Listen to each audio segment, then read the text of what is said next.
Bonjour Véronique Steyer. Bonjour Jean-Philippe Denis. Véronique Steyer, vous êtes maître de conférence en théorie des organisations à l'École Polytechnique. ICUBE, Institut interdisciplinaire de l'innovation, voilà, Institut Polytechnique de Paris. Co-auteur, donc Revue française de gestion Némésis, les chercheurs interpellent le débat public et veulent participer au débat public. Auteur avec Siem Ben Mahmoud Jouini, professeur à HEC Paris, et Louis Voirin, postdoctorant au département sciences économiques et sociales de Télécom Paris, donc co-auteur d'une tribune passionnante, publiée dans Le Monde, intitulée « À l'explicabilité de l'intelligence artificielle sont associés des enjeux organisationnels et politiques majeurs ». L'explicabilité de l'IA. Alors, il va falloir nous éclairer un peu sur ce gros mot qui est celui de l'explicabilité. Voilà, on va voir qu'il se joue plein de choses derrière. Premier temps d'abord, la transparence. C'est un des grands mots des sciences de gestion, hein, la transparence, etc., etc. C'est un mot un peu plus complexe qu'il en a l'air. Oui, quand on parle de transparence, on a l'impression qu'on a répondu à tous les enjeux de l'intelligence artificielle, tout ce qui s'y joue. Et c'est vrai que ça répond à un certain nombre d'enjeux qui sont des enjeux à la fois éthiques, finalement pour pouvoir détecter des discriminations qui seraient cachées dans les algorithmes, mais aussi pour repérer des utilisations plus ou moins appropriées de nos données personnelles. Ça répond à des enjeux aussi en termes de sécurité et en termes d'acceptabilité de ces technologies, parce que finalement, pour leur faire confiance, pour leur confier aussi nos vies, par exemple, quand on parle de véhicules autonomes, eh bien, il faut savoir ce qu'elle va décider pour nous et comment maîtriser son processus. Et puis, il y a également des enjeux qui sont finalement des enjeux juridiques, des enjeux assurantiels, pour pouvoir attribuer les responsabilités si, malheureusement, il y a un accident ou un sinistre. Donc, derrière cette idée de transparence, le consensus se fait et on ne peut qu'y adhérer. Mais ce terme de transparence, c'est un peu plus compliqué qu'il n'y paraît, parce que finalement, c'est une métaphore. C'est opposer ce qui est vu et ce qui est caché. Or, ça sous-entend que finalement, il suffirait de pouvoir observer simplement ce qui se passe sous le capot de la machine pour pouvoir la piloter, la gouverner et rendre le système responsable.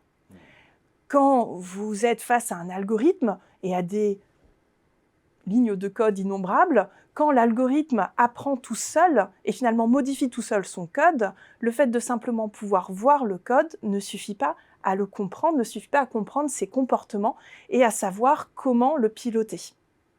Donc derrière ces enjeux finalement de transparence, il faut venir questionner un petit peu qu'est-ce qu'on essaye de faire pour répondre à ces différents enjeux éthiques. Vous avez tout un champ de recherche à la fois qui regroupe des praticiens mais des chercheurs sur les outils pour rendre l'intelligence artificielle explicable. C'est le courant XAI, Explainable Artificial Intelligence. Mais ces outils, d'une certaine façon, essayent d'ouvrir la boîte noire, alors de différentes façons. Ce que les sciences de gestion peuvent apporter, c'est le fait de nous alerter sur le fait que voir à l'intérieur du capot ne permet pas uniquement, c'est important, mais ça ne permet pas uniquement, il ne faut pas uniquement cela pour pouvoir piloter, maîtriser ces technologies. Au contraire, il faut aussi s'intéresser à la manière dont ces outils vont être utilisés en situation dans les organisations, bien ou mal utilisés, et qu'est-ce que cela peut créer comme effet dans les organisations. Alors, le mot explicabilité. Derrière le mot explicabilité, deux dimensions très différentes. Oui, comme les enjeux que j'ai cités ont commencé à le distiller, finalement, nous sommes face à deux outils, deux objectifs. Deux éléments importants. Il y a d'une part pouvoir expliquer pour interpréter, pour comprendre le fonctionnement de l'outil dans une démarche de pouvoir l'améliorer, améliorer sa performance, améliorer sa fiabilité, sa robustesse. Mais il y a également un deuxième enjeu qui est un enjeu de rendre compte, d'accountabilité, de la capacité de l'organisation à pouvoir expliquer pourquoi elle a fait quelque chose et assumer les conséquences de ses actions. Et derrière ces deux types finalement d'enjeux, il y a une focalisation de l'outil qui est légèrement différente. C'est-à-dire quand on veut interpréter, comprendre pour améliorer, on va se focaliser sur ce qui est caché, on va essayer de l'investiguer, ce qu'on ne connaît pas encore, de pouvoir le rendre discutable. Quand nous sommes là pour rendre des comptes, on va se focaliser sur ce que l'on sait mettre en lumière, ce que l'on sait essayer parfois de cacher, plus ou moins volontairement, ce qu'on ne sait pas. Donc nous avons des outils qui vont pouvoir répondre à ces deux enjeux-là. Le problème, c'est qu'en situation dans les organisations, ce que nos travaux avec Siem et Louis ont montré, est que ces outils, parfois, peuvent être utilisés de manière ambiguë. Alors, un exemple très classique d'outils d'explicabilité de l'intelligence artificielle sont les cartes de chaleur.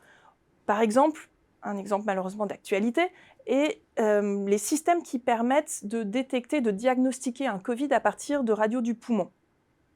C'est une IA qui a fait ses preuves en termes de performance. Souvent, elle est plus précise qu'un diagnostic humain.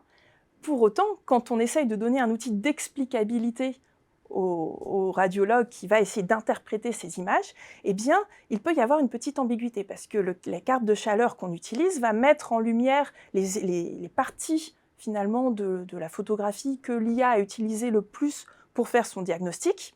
Et quand on regarde un petit peu ces séries de cartes de chaleur, vous avez des articles comme ça qui les montrent, eh bien, vous avez certaines, et la plupart, qui vont illuminer des parties du poumon, donc jusque-là, tout va bien.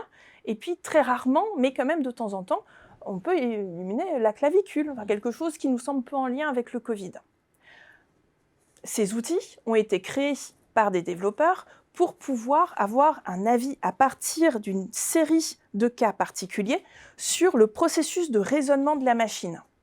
Le problème, c'est que quand on imagine notre radiologue en situation, face à cette carte de chaleur sur un cas particulier, on peut se poser la question de savoir comment il va l'utiliser.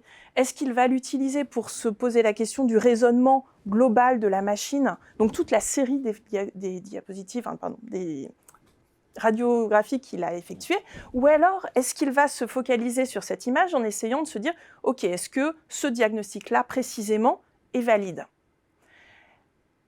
À l'origine, ces cartes de chaleur ont été faites pour juger du raisonnement global et non pour valider un cas particulier. Et ce n'est pas la même chose de demander à une personne, à un expert métier, qui ne connaît pas complètement les subtilités de cet outil, de se prononcer sur la validité du raisonnement de la machine ou de valider un diagnostic précisément. Ça pose des questions de formation de ces personnels métiers, de ces professionnels, qui ne sont pas forcément formés à l'IA, mais pas non plus nécessairement formés aux outils d'explicabilité de l'IA. Et puis, cela pose également des questions en termes d'attribution des responsabilités dans l'organisation. Ce n'est pas du tout la même chose de s'engager sur un diagnostic ou de s'engager sur le processus de la machine. Et cela peut amener les professionnels à engager leurs responsabilités, finalement, à partir d'outils qui ont été détournés de leur usage premier. Un autre exemple d'outil comme ça qui peut nous interroger sur finalement que créent ces outils quand on les place dans l'organisation, ce sont les courbes de performance. Alors vous me direz, les courbes de performance n'est pas complètement un outil d'explicabilité, c'est souvent considéré comme un premier niveau d'explicabilité. Ces courbes de performance, est-ce que l'outil permet de prédire bien l'élément qu'on attend? Lors de notre enquête, une des personnes que nous avons interviewées nous expliquait que finalement dans son entreprise, donc c'est une entreprise dans le secteur de la publicité en ligne, eh bien, il y avait une norme sectorielle qui s'était mise en place. Si l'algorithme n'atteignait pas 95% de performance, eh bien, les clients n'en voulaient pas. Alors, cela a des effets très concrets sur les processus d'innovation au sein de cette organisation, parce que du coup, sous la pression des commerciaux, eh bien, un algorithme qui est très performant, mais peu robuste et peu explicable. Peu robuste, ça veut dire que si on change son environnement, finalement, sa courbe de performance va chuter de manière assez importante, eh bien, va être préféré à un outil qui est peut-être un peu moins performant, mais plus robuste et plus explicable. Le problème, c'est que pour cette entreprise, eh bien, ça crée des effets un peu bizarres. Par exemple, ça les amenait à demander à leurs clients de ne pas, ou à suggérer à leurs clients de ne pas lancer trop de campagnes pendant le Black Friday, parce que les habitudes de consommation étaient complètement différentes et que l'outil, en fait, était beaucoup moins performant. Mais bon, sans vraiment dire que l'outil était moins performant à ce moment-là, parce que c'est compliqué à faire passer. Donc là, vous voyez, c'est encore un outil, finalement, qui a été créé pour des enjeux d'interprétabilité, c'est-à-dire comme un faisceau d'un élément parmi d'autres pour faire le choix du meilleur outil par rapport à une situation donnée, qui est utilisé pour des enjeux de rendu de compte, d'accountability. Et cela crée des effets de confusion au sein de l'organisation. À l'explicabilité de l'intelligence artificielle sont associés des enjeux organisationnels et politiques majeurs. Tribune à retrouver dans Le Monde, signée par Véronique Steyer. Merci Véronique de votre venue. Siem Ben Mahmoud Jouini et Louis Voirin, dans le cadre de la Revue française de gestion Némésis. Merci à vous. Jean-Philippe.